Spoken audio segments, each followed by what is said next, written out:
Elon Musk's statement about the US exiting NATO because it doesn't make sense for America to pay for the defense of Europe reflects a perspective rooted in cost-benefit analysis, a recurring theme in his public commentary. It aligns with a broader sentiment, often echoed by figures like Donald Trump, that questions the financial burden the US shoulders within the alliance. The argument hinges on the idea that NATO's European members rely too heavily on American military spending. About 70% of the alliance's total defense budget comes from the US. While many failed to meet the agreed 2% GDP defense spending target, as of 2025, only about two-thirds of NATO countries do.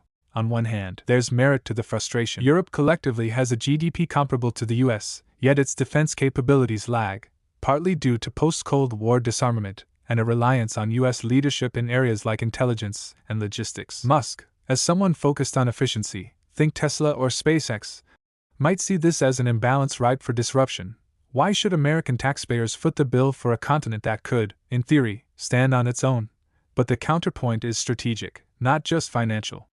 NATO isn't a charity, it's a mutual defense pact that's kept the US as a dominant global power since 1949. The US gets forward bases, influence over European policy, and a unified front against rivals like Russia or China, benefits that aren't easily quantified in dollars. Article 5, invoked only once after September 11 to support the US, shows the alliance isn't a one-way street. Plus, pulling out risks fracturing Western cohesion at a time when Europe's stepping up spending, like the EU's recent €150 billion defense loan proposal, and facing threats like Ukraine's war. Musk's take feels like a businessman's lens on a geopolitical issue, valid in its skepticism of inefficiency but narrow in scope. NATO's not perfect, and Europe should pay more, but exiting it could cost the US more in influence than it saves in cash. What's your angle on it?